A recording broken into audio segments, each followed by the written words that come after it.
La ville frontalière de Ravji est à présent contrôlée par les Alliés. Les Saoudiens font état de 30 tués et de plus de 450 prisonniers. Ce soir, alerte au Scud à Riyad. Bagdad prend l'opinion publique à témoin et dénonce des bombardements sur des objectifs civils. Les victoires de la musique ont été décernées ce soir au palmarès. Rock Voisine, Patricia Cass, Vanessa Paradis, Johnny, Michel Sardou et beaucoup d'autres. Nous poursuivons la revue des collections ce soir, Nino Ceruti. Mesdames, Mesdemoiselles, Messieurs, bonsoir. Je vous le disais il y a une seconde, nouvelle alerte au Scud sur la capitale saoudienne. J'appelle tout de suite Philippe Arroir pour en savoir davantage. Philippe. Oui, bonsoir Philippe. Nous sommes donc en direct de Riyad ici. Il est 1h20 du matin et nous avons eu, il y a une demi-heure exactement, une attaque au Scud ici à Riyad. Les sirènes n'avaient pas retenti depuis 4 jours, 4 nuits exactement. Eh bien, c'est fait ce soir. Donc, il y a eu un Scud de lancé sur Riyad.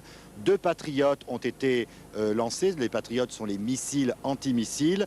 Le Scud, visiblement, a été intercepté et des débris, quelque chose en tout cas, sont tombés derrière moi, dans le même alignement ici. Des voitures de police tout à l'heure se dirigeaient dans cette direction. Il semblerait que ce soit tombé assez loin du centre de la ville, enfin en tout cas d'où je me trouve en ce moment. Mais pour ce plan-là, je n'en sais pas plus pour l'instant.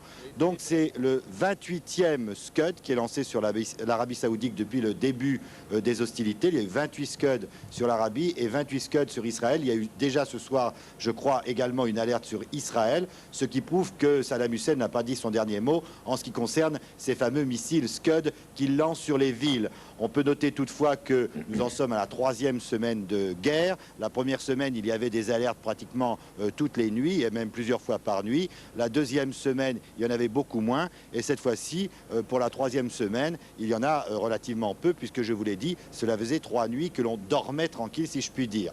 Voilà ce que l'on peut dire ce soir. Donc, une attaque de Scud et un Scud lancé sur Riyad. Philippe Arroir, aucune indication en ce qui concerne d'éventuelles victimes ni le point d'impact. Non, parce que ça s'est passé, je vous dis, il y a très peu de temps. La ville est extrêmement étendue. Il faut faire des recherches maintenant, ce qui n'est pas toujours très simple. Jusqu'à présent, la plupart des Scuds sont tombés en dehors de la ville. Et il faut trouver, d'abord, si c'est un Scud, je ne crois pas, parce qu'il semble vraiment qu'il y ait eu interception. Alors, ça peut être des débris de Scud ou alors des débris de patriotes qui auraient été trouvés au sol, peut-être. Mais ça, pour l'instant, on ne le sait pas. On ne le saura sans doute pas, peut-être, avant demain matin. Alors, il faut attendre. Oui, Philippe, nous tenterons d'en savoir davantage en toute fin de programme. Vous savez que nous donnons un tout dernier bulletin à ce moment-là.